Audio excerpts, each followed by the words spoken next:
Good morning बच्चों। आज मैं आपको चैप्टर 4 रासायनिक अभिक्रियाएं कब और कैसी कैसी इसको पढ़ाने वाली हूँ। ठीक है। रासायनिक परिवर्तन हमारे आसपास बहुत सारे ऐसी चीज़ें होती हैं जिसको हम देखते हैं और उसमें परिवर्तन होता है, जैसे कि माचिस की तीली का जलना, लोहे में जंग लगना, दूध का दही बनना आदि। ये सब जो क्रियाएं होती हैं, जो परिवर्तन होती हैं, हम अपने दैनिक जीवन में देख चुके हैं। लेकिन उसमें से मतलब किस प्रकार की अभिक्रियाएं हो रही हैं उसको जानने के लिए हम रासायनिक अभिक्रिया आज पढ़ेंगे। ठीक है। तो रासायनिक अभिक्रिया किसे कहेंगे, पहले उसका मैं आपको डेफिनेशन बता दे रही हूँ। ठीक है। ऐसी क्रियाएं, इसको लिख लेना आप लोग। ठीक है। बुक में कॉपी में सबसे फर्स्ट पेज में इसको लिख लेना, बाद में अभ्यास के प्रश्न बनाना। ऐसी क्रियाएं जिसमें नया पदार्थ बनता हो रासायनिक अभिक्रियाएं कहलाती हैं। ठीक है। यहाँ देखो सोडियम बाइकार्बोनेट है। ठीक है। इसको जब गर्म करें हैं तो सोडियम कार्बोनेट, पानी और कार्बन डाइऑक्साइड 3 चीज़ बना है और तीनों ही नए चीज़ हैं। ठीक है। इसका गुण और इसका गुण, इधर वाला का गुण और इधर वाला, तीनों का गुण अलग अलग है। ठीक है।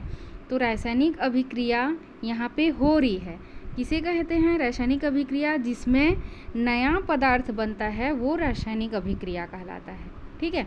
यहाँ पे 3 नए पदार्थ बन रहे हैं।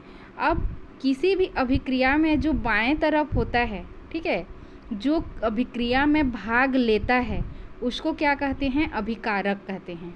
यहाँ दिया है रासायनिक अभिक्रिया में जो भाग लेते हैं उसे क्या कहते हैं? अभिकारक कहते हैं। और जबकि रासायनिक अभिक्रिया होने के बाद जो नए चीज़ बनते हैं उसको कहते हैं उत्पाद। यहाँ पे सोडियम कार्बोनेट, पानी और कार्बन डाइऑक्साइड तीनों ही उत्पाद हैं। ठीक है। अभिक्रिया में बनने वाले नए पदार्थ को क्या कहते हैं? उत्पाद कहते हैं। ठीक है। समझ में आया? इस प्रकार किसी भी रासायनिक अभिक्रिया में अभिकारक उत्पाद में बदल जाते हैं। ठीक। अब है रासायनिक अभिक्रिया के कुछ लक्षण।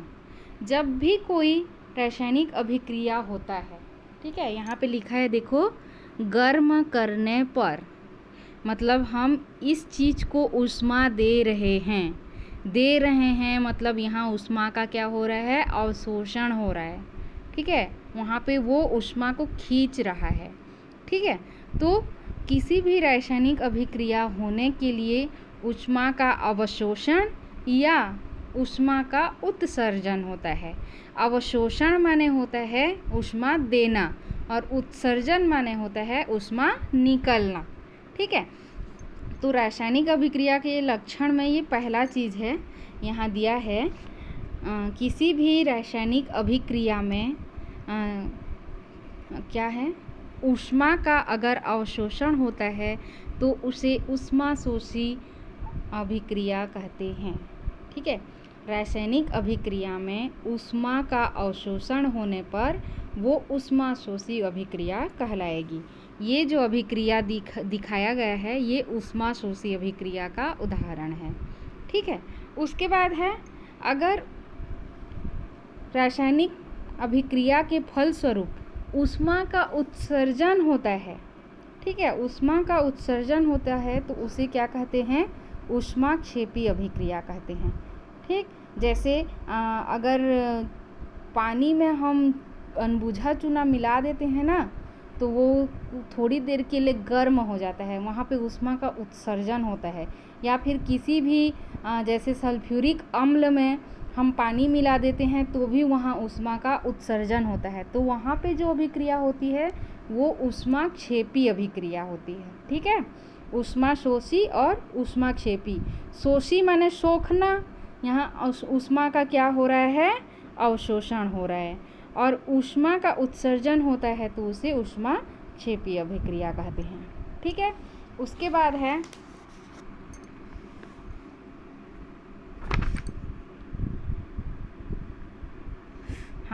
यहाँ दिया है एक छोटा सा उदाहरण दिया है कि अगर हम दूध में नींबू की कुछ बूंदें डाल देते हैं तो वो छेने में परिवर्तित हो जाती है, सफ़ेद सफ़ेद अवक्षेप। ठीक है। सफ़ेद अवक्षेप ये भी क्या होता है? रासायनिक अभिक्रिया का एक गुण होता है। पहला, पहला गुण देख लिए, या रासायनिक अभिक्रिया या तो ऊष्माशोषी होगी या ऊष्माक्षेपी होगी। उसके फलस्वरूप क्या होता है, अवक्षेप भी बन सकता है। उसके बाद है रासायनिक अभिक्रियाएं बहुत सारी और भी मतलब कुछ कुछ चीज़ें बनाती हैं, जैसे निकलना, गैस के निकलना, गैस निकलना, रंग में परिवर्तन होना, अवक्षेप का बनना, ऊष्मा में परिवर्तन होना या अवस्था में परिवर्तन होना, ये सब रासायनिक अभिक्रिया के लक्षण हैं। ठीक है, मतलब वहाँ से गैस भी बन सकता है, उस चीज़ का रंग भी परिवर्तित हो सकता है, वहाँ से अवक्षेप बन सकता है, उसका अवस्था परिवर्तन हो सकता है। ये सब चीज़ देख के हम लोग उसका अंदाज़ा लगा सकते हैं कि वो रासायनिक अभिक्रिया है या नहीं है। तो यहाँ पे कुछ प्रश्न उत्तर हैं। ठीक है, रासायनिक अभिक्रिया से क्या समझते हैं मैं आपको बता चुकी हूँ कि क्या है इसका डेफिनेशन। ठीक, नया पदार्थ बनता है तो रासायनिक अभिक्रिया उसे कहते हैं। मोमबत्ती का जलना एक रासायनिक अभिक्रिया है, उससे संभावित लक्षण लिखिए। अवस्था परिवर्तन होता है, मोम ठोस रूप में होता है, पिघल जाता है तो द्रव में परिवर्तन हो जाता है। ठीक है, अभिकारक और उत्पाद, जो अभिक्रिया में भाग लेता है वो अभिकारक, और अभिक्रिया के फलस्वरूप जो नया पदार्थ बनता है उसे उत्पाद कहते हैं। ठीक है, उदाहरण दिखा देना वहाँ पे, मैं आपको बताई हूँ। ठीक है, अब है रासायनिक अभिक्रिया के क्या क्या प्रकार हैं। पहला है संयोजन अभिक्रिया। संयोजन अभिक्रिया ऐसी अभिक्रिया है, इसको लिख लेना, ऐसी रासायनिक अभिक्रिया जिसमें दो रासायनिक पदार्थ जुड़कर नया पदार्थ बनाते हैं। ठीक है, यहाँ देखो, मैग्नीशियम और ऑक्सीजन मिलकर मैग्नीशियम ऑक्साइड, ये उदाहरण में लिख लेना और ये परिभाषा में लिख लेना। ठीक है, इसमें दो चीज़ें मिलकर एक नया चीज़ बना रहे हैं। उसके बाद होता है दूसरा, इसमें बहुत सारी और उदाहरण हैं, आपको जो सरल लगे, ये जैसे सल्फर और ऑक्सीजन जुड़कर सल्फर डाइऑक्साइड बना रहे हैं, मतलब ये संयोजन अभिक्रिया है। इसमें जो अभिकारक होता है ना वो दो होगा, और उत्पाद एक से ज़्यादा भी हो सकता है, लेकिन मेन है आपका जिसमें दो रासायनिक पदार्थ जरूर होंगे, दो अभिकारक तो होंगे ही होंगे, जुड़कर एक नया पदार्थ बनाते हैं, उसे संयोजन अभिक्रिया कहते हैं। ठीक है, उसके बाद है अपघटन या वियोजन अभिक्रिया। ये आपको 9th में फिर से पढ़ने के लिए मिलेगा। ठीक है, इसलिए अच्छे से देख लीजिएगा। एक अभिकारक टूटकर दो नया पदार्थ या उत्पाद बनाते हैं, उसे अपघटन या वियोजन अभिक्रिया कहते हैं। ठीक है, जैसे मैं यहाँ पे पहले ही बता चुकी हूँ, एक अभिकारक टूटकर 1, 2, 3, ठीक है, 2 या अधिक नया पदार्थ बनाता है, उसे क्या कहते हैं, वियोजन या अपघटन अभिक्रिया। ठीक, समझ में आया। ये आपका पानी है, पानी हाइड्रोजन और ऑक्सीजन में टूट गया। ठीक है, 2 उदाहरण लिख लेना। उसके बाद है विस्थापन अभिक्रिया, तीसरा। ठीक है, विस्थापन अभिक्रिया, यहाँ पे मैं आपको यहाँ से बता दे रही हूँ, ये जिंक है, उसको हाइड्रोक्लोरिक अम्ल से जब क्रिया कराएं तो ये जो हाइड्रोजन है, हाइड्रोजन के जगह में क्या ले लिया, जिंक ले लिया, जिंक आ गया। ठीक है, मतलब हाइड्रोजन अलग हो गया और उसमें जिंक आ गया। ठीक है, तो ऐसी अभिक्रिया को क्या कहते हैं, विस्थापन अभिक्रिया कहते हैं। मतलब कोई सा भी धातु उस अभिकारक में मतलब अन्य धातु को विस्थापित कर देता है। ठीक है, यहाँ पे जिंक जो है हाइड्रोजन को क्या कर दिया, विस्थापित कर दिया और स्वयं उसमें जुड़ गया, तो ये अभिक्रिया क्या कहलाएगा, विस्थापन अभिक्रिया कहलाएगा। ठीक है, यहाँ पे देखो, उदाहरण को दे देना और इसको लिख लेना। ठीक है, उसके बाद है अवक्षेपण अभिक्रिया। यहाँ पे मैं आपको बता रही हूँ उदाहरण से, calcium डाइहाइड्रोक्साइड CaOH2, carbon dioxide CO2, ये दोनों जब आपस में क्रिया करते हैं तो कैल्शियम कार्बोनेट CaCO3 और पानी बनता है, H2O बनता है। ये जो कैल्शियम कार्बोनेट होता है ये नीचे सफ़ेद सफ़ेद जमा हुआ मिलता है। ठीक है, क्या होता है, सफ़ेद सफ़ेद जमा हुआ मिलता है। मतलब ऐसी रासायनिक अभिक्रिया जिसमें बनने वाला नया पदार्थ अघुलनशील पदार्थ के रूप में प्राप्त होता है। ये जो कैल्शियम कार्बोनेट है इस पानी के साथ घुला हुआ नहीं मिलेगा, नीचे जमा हुआ मिलता है। उसी अभिक्रिया को क्या कहते हैं? अवक्षेपण अभिक्रिया कहते हैं। और इस प्रकार बने ठोस पदार्थ को क्या कहते हैं? अवक्षेप कहते हैं। आपको मैं सिंपल उदाहरण में अगर समझाऊं तो चाक का पाउडर को पानी में घोल देंगे और कुछ देर रख देंगे तो चाक नीचे क्या हो जाता है? जम जाता है। और वो फिर से उसको घोलेंगे लेकिन घुलने जैसे दिखता है, वो घुलता नहीं है, नीचे जम जाएगा। तो वही जो नीचे जमा हुआ चीज़ होता है उसे क्या कहते हैं? अवक्षेप कहते हैं। ठीक है, समझ में आया? तो यहाँ पे संयोजन, वियोजन, विस्थापन और अवक्षेपण अभी चारों जो पढ़ाई हूँ उसका उदाहरण देना है, आप लोग दे देना।